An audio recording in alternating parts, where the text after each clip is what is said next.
Hello, Rachel. Hi, Luke. How are you? Good, how are you? I'm doing great. So you get the fun part of what I think is the fun part of Interview with the Vampire because you get to go back to what people instantly think of because that's the movie era and that kind of interview. When you are approaching, a younger version of a character, how does that impact your approach as an actor? Sure. I think the first thing it was important for me was to understand sort of the socio-political context of the era of the 70s.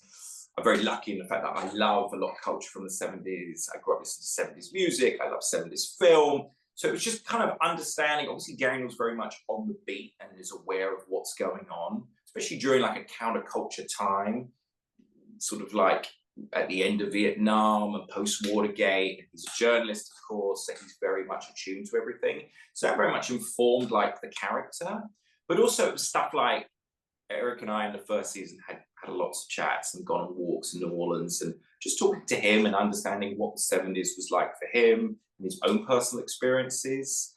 And certain little things like just helped me. Like I made a playlist and it was pretty much like what I felt like Daniel would be listening to at the time. And plus little emotional cues that certainly helped me like get to places in that episode because obviously the episode is such a roller coaster. Mhm. And also costume as well was a big.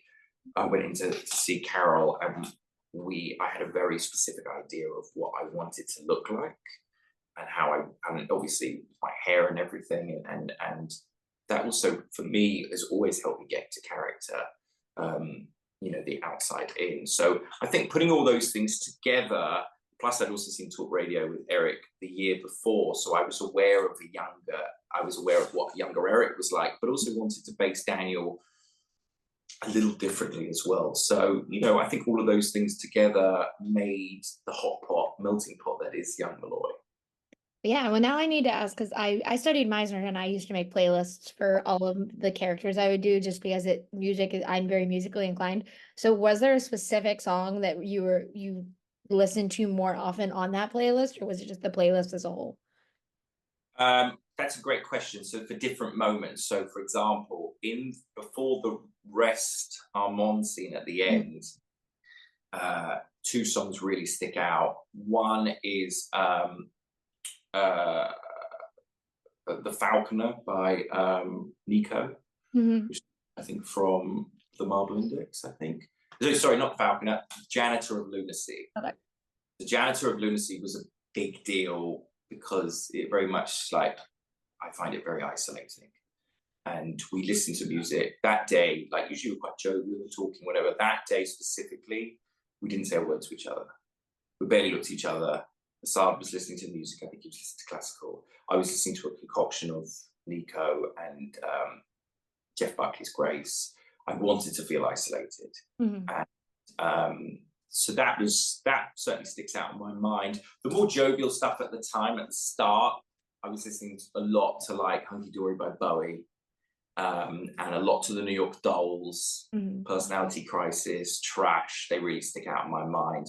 Playlist like very much goes along with the roller coaster of the episode. I feel like so that very much informed like where I was at mentally. So and I was the same with you. I went to a Meister school, and they always push that, and I've always done that for every single character. Even if I'm in the movie for like one scene, it's like, how do we get here?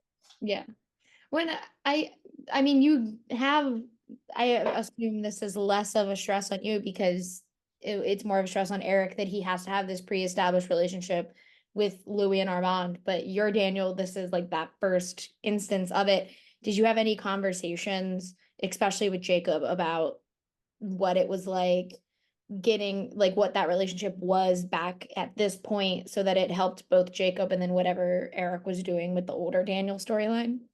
Um, when we actually first met, we met on set, and I think both of us were very much like, let's just go, let's just do it.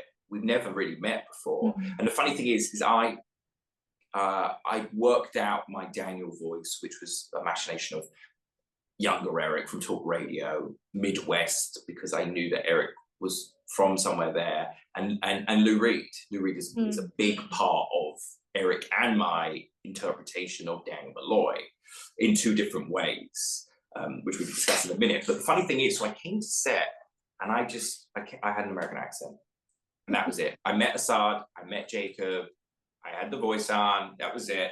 And one of the producers, when we were like in the holding tent, was like, "It's crazy, you guys are from the same place." And Jacob looked at me, was like, "What?" He's like, "Yeah, you guys, where are you from in London?" And I was like, well, from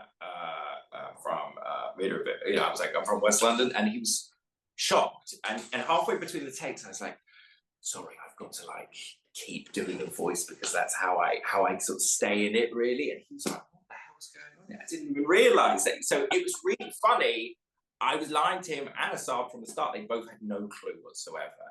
And I wanted to keep, and I think the two of us just really wanted to keep that freshness of, we know nothing about each other. We have no camaraderie, because that's what happens. Daniel walks in, and has no clue what's going on. He's looking to get a drink and a fix and whatever. And obviously he meets Louis. And so we wanted to keep that kind of like unknown and that freshness very quickly. And then I think quite early on, within the second or third take, we realized that there was really great chemistry, there was a really great rapport, and Levin, the director, could see that and like really push that. There was a lot of like lingering moments and lingering looks where things aren't said, and I think we really both played with our physicalities. Especially, it's also interesting when like Armand first comes in and Daniel's a bit uncomfortable because he's like, "Oh, I don't want to I don't know who this is, like what's the deal here?" Jake just said he's a vampire. This dude comes in, it's like, I have to be defensive, but also I'm intrigued.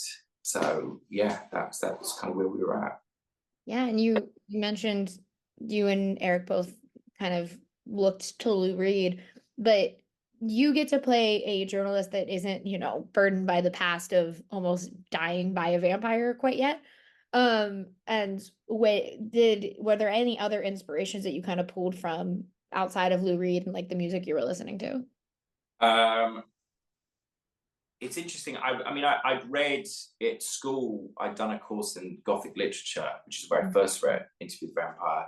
So, but we'd also read Bram Stoker's Dracula, and I thought about Jonathan Harker in Dracula, and his journey and trying to find Mina, and also when he finds out about Dracula, and that's kind of an interesting journey to kind of like be influenced by in some ways, and this sort of and just like being very inquisitive. I felt like there was a plethora of vampire things when I was in my late teens, early 20s. I never read Twilight, but I saw all of Twilight, except for the last movie. I don't even know what happens at the end of it. Someone asked me which vampire I'd like to interview, and I said it's Bella Swan vampire. I'm not really sure. So it's always kind of like been around, but I think really at the time when we were kind of like formulating it, it was, like there's Eric, there's 70s ideals, and then there's something that you've got to find within yourself. And I think very much so, like, I didn't want to be too overtly heavily influenced. The Lou Reed thing is there. And I think for both of us, we found it individually. I found it in slightly different ways, like influenced me in costume. Mm-hmm. When I went to see Carol, the costume designer, we came up with some ideas. I had this photo of Lou Reed from 72, 73, and I was like, that's what I want to look like. Like, that's the idea in my head, where there's a swagger and a bravado, but it's still a little low key. Mm-hmm. Daniel doesn't have the money to get the latest threads, but he's also not going to dress like a hippie. But he doesn't have the money to like dress up like David Johansen in the New York Dolls or anything like that. So I think it had to be like that. There's a coolness, there's a slight aloofness, there's also a massive insecurity. And I wanted to kind of like convey all of that at the same time. So Yeah, and it worked. Thank you so much for talking with me today. I really appreciate it. And I loved both of these seasons of Interview with the Vampire, and I want more. I love it so much. yes, indeed. Thank you. Have a great one.